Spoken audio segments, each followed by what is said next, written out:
Hello, my Emerge family. My shirt is acting crazy. Hi, I am LaShonda Hoffman. I am the author of Building Online Relationships, and I'm the publisher of SoarMed Digital. Today, I want to talk to you about fear. And I'm sure you're thinking, well, I know LaShonda. She talks about promotion all the time. What does fear have to do with promotion? So stay a while, and I'm going to share a little bit about fear. Me and fear, and maybe you and fear. So this title is When Fear is in Control and You Don't Know It.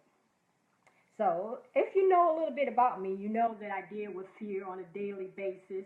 It's something that has been bothering me for a long time. And at the time when I was dealing with fear, I didn't know I was dealing with fear. And so I took a class with Latara, and she showed me how much fear was gripping me. And I mean, it really was gripping me tightly. And I was not ready to admit it, but I had to learn the signs of fear. And so today I'm going to talk about that. But I want to talk about how fear deals with promotion. Because, like I said, I teach promotion, and fear is one of the reasons why a lot of people don't promote. They don't know it's fear. They probably call it other things, but these are just some signs of fear. Like they procrastinate over promoting and then end up not doing it. They think promotion has to be perfect. Everything's got to be perfect. The graphics got to be perfect, or they won't do it. They think people will get mad at them if people promote too much. If they promote too much, I hear that a lot. LaShonda, hi Ashley. If I promote too much, my people will get mad. I hear that a lot. And then they think that if they do promote, they're going to make the big bucks that everybody is making. And then when they realize that they're not bringing in the funds that everybody else is making, they stop doing it because they're mad that they're not making what everybody else is making. So if this sounds a little bit about you, it probably is. I know for me, I hit all four of those in promoting SoarMed, and then dealing with my own writing fears. Um, so like I said, a few years ago, I realized that fear was controlling my personal life and worse, my business life.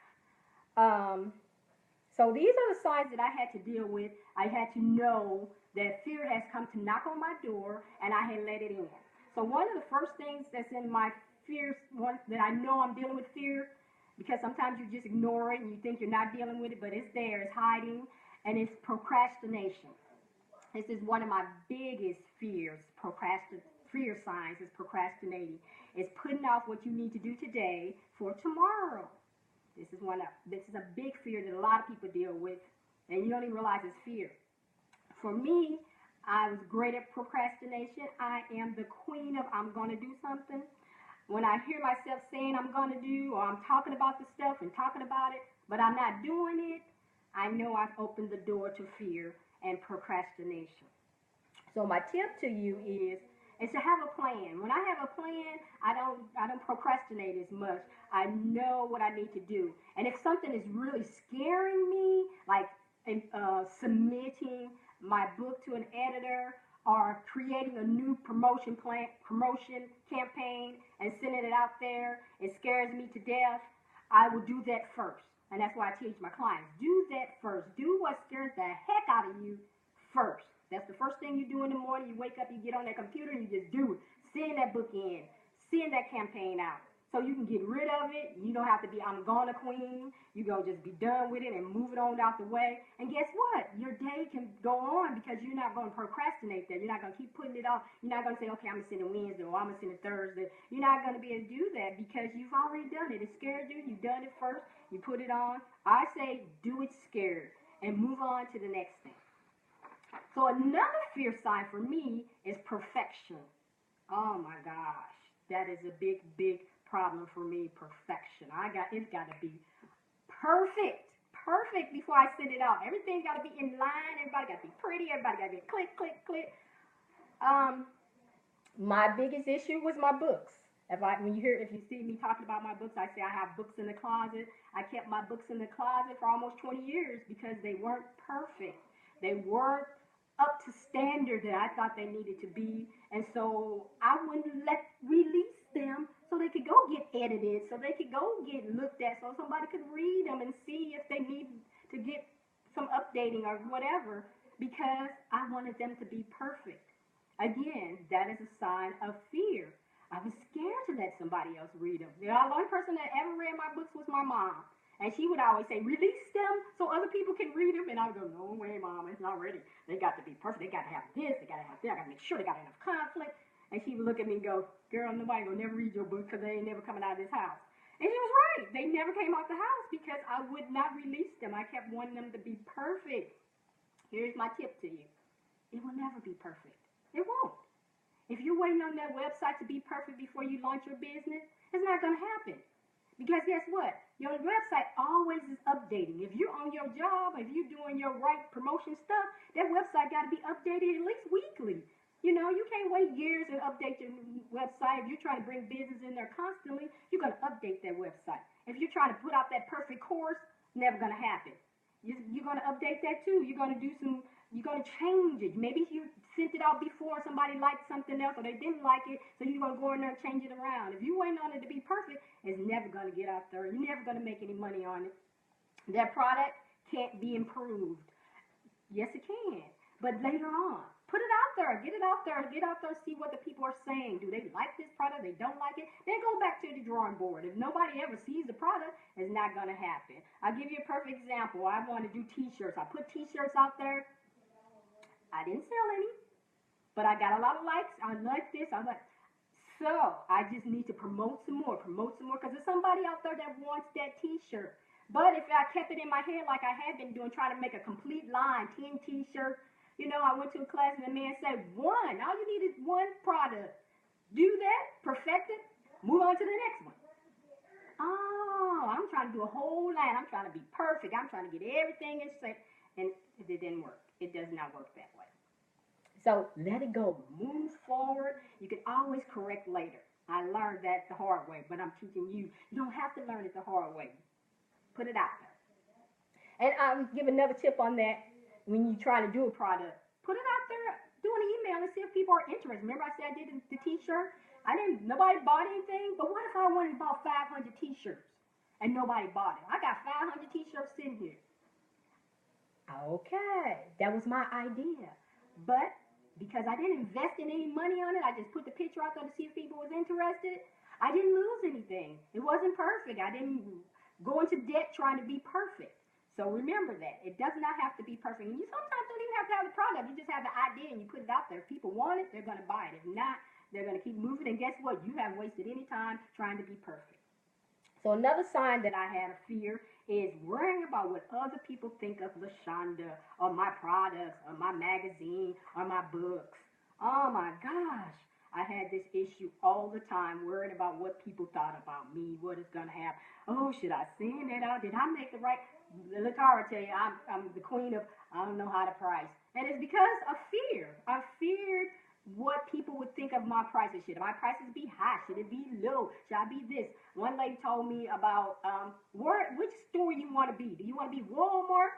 Do you want to be Target? Or do you want to be Nordstrom? I'm not ready for Nordstrom. So I said, I want to be Target. We're a little jazzy. I want to be Target. And that really helped me with my pricing because I was trying to be everything. You can't be everything. You can't. You need to find that little niche that you are in and stop worrying about what other people are doing because you will drive yourself crazy. You will. And you will be like, they doing this and they doing that. They prices this, they prices that. What? Be you. Worry about you. Worry about you. Here's something, I think it was Tara told me, the circle. This is your circle. You're inside your circle. You can't control what's outside your circle. You just can't. And man, when he told me that, that just hit me upside the head because I'm always trying to control everything. Remember, that's the perfect person in me, the perfection. You can't control everything. Sometimes you can't control you. So don't worry about it if you can't control it. You know, move on. Do other things. Stay in your little lane. That's your lane. Don't worry about what other people are doing. So in my last sign for me was comparing. Thinking you should be like the next person. In the beginning, when I started Sormac, there wasn't any digital magazines, there wasn't any online magazines. I didn't really have any competition, too much competition. And when I started doing promotion, I really didn't have too much of that. And then over the years, I had other people, and they come out, and their stuff was sky high, 4 or 5 times more than my price. And I was like, people paying that? I'm getting this little bit of stuff, and they won't pay my stuff. And so, I was getting a little attitude, mad at people because, hey, why ain't there. And then I started learning my audience. That audience could afford those people. My audience couldn't afford that kind of stuff. So they stayed with me because it was a budget friendly price. And when I realized that, okay, I like budget friendly. I'm a budget friendly person. I like budget friendly. I learned to stay in my lane. I remember I said, I'm not Nordstrom. So no, I'm not going to be charging Nordstrom's prices just because everybody else's price is that high. My my loyal customers can't afford Nordstrom, but they can afford Target. So hey, I'm gonna be Target. I'm not gonna keep comparing myself to Nordstrom when I'm not. I'm not ready. I'm not at that level yet. Hopefully one day I will get a Nordstrom level because we always want to make the big bucks one day. But I'm not gonna keep comparing myself to them. Worrying about somebody else's stuff, worrying about what they're doing is not worth it. So learn to be on your journey. Know what your journey is. Stay in your lane. It really helps a lot. When you're comparing yourself to other people, it drives you crazy. This year I had to really work on, do I want to be a coach? Because everybody was making this 6 figures, and I talked to Latara about that, and I'm like, it's just driving me crazy trying to figure out how come I'm not making this kind of money that everybody's making, and they're saying they're making. I ain't seen nobody with the money, so I believe I'm from the Show Me State. We need to see the money, And so I was driving myself crazy because I wasn't getting clients, I wasn't making that money, and I realized I needed to go back to my why. Why am I doing this? Why am I serving people and with promotion? Why do I want to continue serving people with promotion? Is it about making the big bucks? Because when I came in here, I wasn't even making no money. I was doing it for free. So, I had to remember my why. What is my why? And that helped me stay on track. It helped me deal with the fears. Because when I go past that why, and I'm thinking about, oh, they got the 6 figures and I'm only getting $100. I had to realize that that's not why I'm doing this. It's not. If it was about making the big bucks, I would have quit a long time ago. A long time ago. And so you have to remember what is your why when you start comparing yourself to other people and worrying about things like that. So those are 4 signs that I know that I have with fear. There are other signs, and I might talk about that later. There are other signs about fear. And so you want to make sure that you recognize if you're dealing with fear, what are your signs? Because fear will knock on your door, and when he slides in, it might be under for being perfect, or he might slide in trying to trick you into thinking that you got to be like somebody else, or that you got to be the #1 coach. When no, and I realized that I'm a promotion strategist. I like helping people get their stuff together. I don't have to coach you. I can tell you some tips and give you things like that, and I'm fine with that. I don't have to be the coach because that's not who I am. That's not what I want to do. That's not how I want to serve. So know how you want to serve because that will help you with your fears.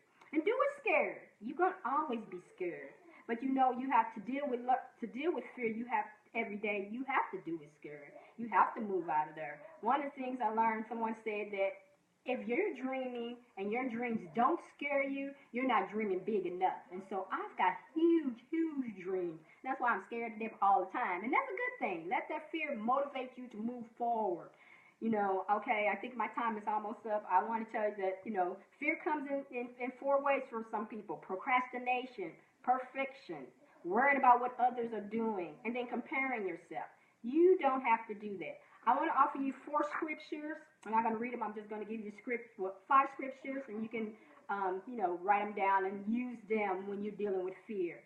Psalms 23.4, chapter 23:4, Psalms 34:4, 2 Timothy 1:7, Isaiah 54:4, and Isaiah 43:1. Those are some scriptures that will help you deal with fear. Pull them out, read them over, meditate over them, help you get past your fears on the day because you're going to have fear. People tell me all the time, Christians don't have fear. Yes, they do. We're human beings. We have fear. That's why we have God, so we can go to him and tell him our fears, you know. So I am LaShonda Hoffman. I am a promotion strategist, best-selling author, and publisher of Sormeg Digital. I'm all about being that social butterfly and building online relationships. And if I can help you with your online promotion, please, please let me know. And you all have a great evening. And thank you, Ashley, for pushing me out of my comfort zone, getting me past my fear. I'll probably be back again, hopefully sometime next month. And you all have a great evening.